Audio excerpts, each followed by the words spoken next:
हाथ में हनुमान जी महाराज को हस्त दिखाते हुए निवेदन करते हुए, प्रार्थना करते हुए, मांगने जैसे आप मुद्रा कीजिए कि हमको कुछ प्राप्त हो जाए। उसी दौरान आप हनुमान जी पंडुका सरकार से प्रार्थना कीजिए, हे पंडुका सरकार मेरे ऊपर कवच धारण हो जो अगले माह तक हम सुरक्षित रहें और आपका पुनः दर्शन करने आए। फिर एक कवच डालिए।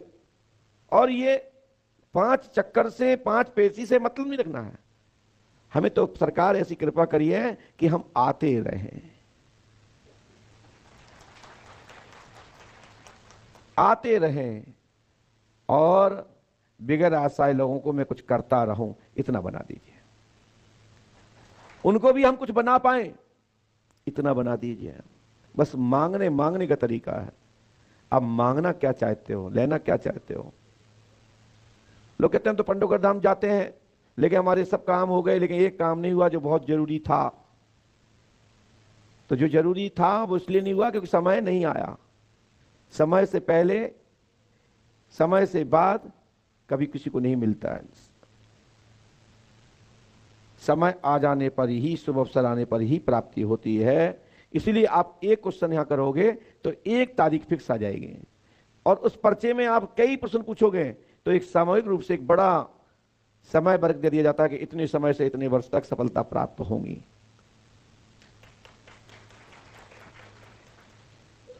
यह बोल दिया जाता है ये कार्य होना असंभव है, नहीं हो सकता।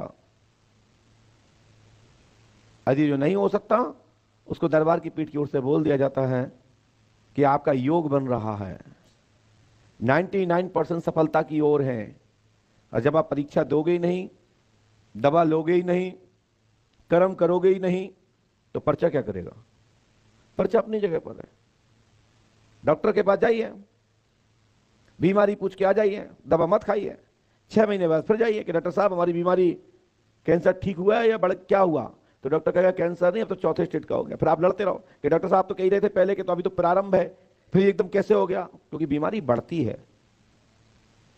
जो सौभाग्यशाली लोग होते हैं, किसी देवता की कृपा से, किसी पूर्वज की कृपा से, कि थोड़ी सी दवा में और भगवत कृपा रूपी आशीर्वाद से जल्दी ठीक हो जाते हैं। नहीं तो सालों महीनों समय वर्ष निकल जाता है और पता पड़ा कई बार जान मान की हानि भी हो जाती है। तो इसलिए समय पर उपचार लेना चाहिए, समय पर सदगुरुओं से पूछना चाहिए, और उसका कर्म भी करना है, परहेज भी करना है और पालन भी करना है।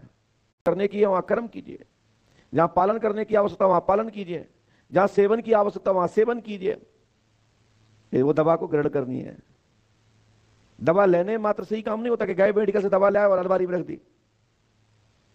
तो इसका मतलब यह है कि आपको डॉक्टर से पूछा है तो परहेज भी करना है और समय पर दवा औषधि भी लेना है, तभी लाभ होगा। इसी प्रकार से पंडोकर धाम में आए हुए भक्त भी यदि पूछ रहे हैं, जान रहे हो, जानना चाहते हो, जानना ही चाहते हो, तो अनुष्ठान करो ना करो कोई दिक्कत नहीं, पाठ करो ना करो कोई दिक्कत नहीं, जाप करो ना करो कोई दिक्कत नहीं, क्योंकि आप जानना चाहते थे। यदि उसमें लाभ चाहते हो तो फिर यहाँ की प्रक्रिया से गुजरना पड़ेगा, यहाँ के अनुष्ठान से गुजरना पड़ेगा, यहाँ की तीर्थ की व्यवस्था से गुजरना पड़ेगा, आपको परहेज करना पड़ेगा, और यहाँ के भारतीय संस्कृति के अनुकूल जो अनुष्ठान होता है वो अनुष्ठान करना पड़ेगा। आज एक मैसेज आया, बोले महाराज हम पंडोकर धाम आए, किसी बेटी का फोन आया था, उसका पति उसको छोड़ रखा है। बोले महाराज हम आए तो हम अपने घर के जेवर रख के आए पंडोकर धाम। हमने बेटा किसी के ने आपको दबाव दिया था क्या पंडोकर धाम आओ? बोले नहीं। तो क्या आपको जेवर रखने की किसी ने प्रेरणा दी थी कि जेवर धर के आओ?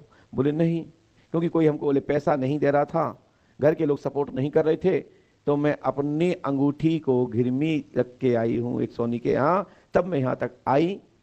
लेकिन महाराज हम 3 बार आ गए हैं और मेरा काम अभी तक नहीं हुआ। हमने कहा भैया काम को हमने क्या लिख के दिया है, क्या स्थिति परिस्थिति बताई है? तो बोले आपने कहा गुरुजी 2025 में 16 जुलाई तक सफलता मिलेगी। तो हमने कहा बेटा अभी कौन सी सन चल रही है? बोले 2023 महाराज जी। तो हमने कहा भाई 25 तक इंतजार करो। यदि आप जल्दी करोगे, इस तरीके की बात करोगे, तो निश्चित ही दिक्कत आएगी। इसलिए हम वो ही बता सकते हैं, हम वो ही अवधि बता सकते हैं जो मुझे समझ में आएगी। आपके अनुसार इमोशनल दबाव में हम नहीं बता सकते। और आपका मन, आत्मा, दिल, दिमाग आपका साथ देता है, तो ही आप यहां का अनुष्ठान या पूजा पाठ या बताई गई विधि को करें। जबरदस्ती दबाव में नहीं करना है। और यहां कोई दबाव तो देता ही नहीं है। क्यों नहीं देता? क्योंकि टाइम ही नहीं है दबाव देने का, जरूरत ही नहीं है। डॉक्टर तो ये कहता है कि ये बीमारी है, ये दवा है, खा लो तो ठीक, नहीं खा लो तो ठीक।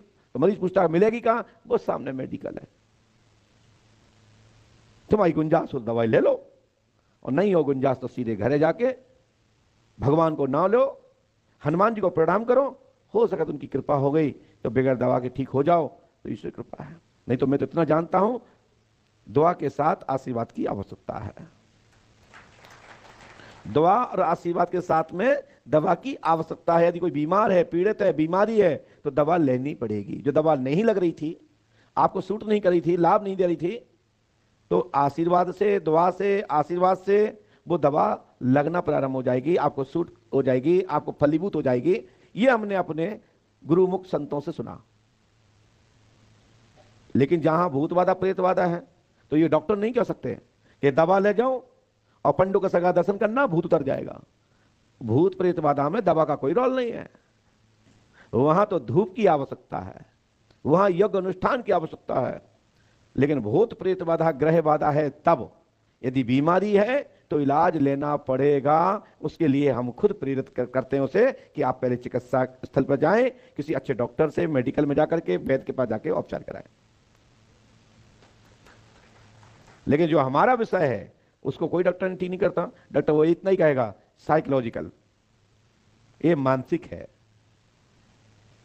ये डिप्रेशन में है, इसे कोई भूत बाधा नहीं है। वो कई सालों इलाज करता है, मरीज ठीक नहीं होता। और पंडुकर धाम आते हैं, वो एक क्षण में ठीक हो जाते हैं।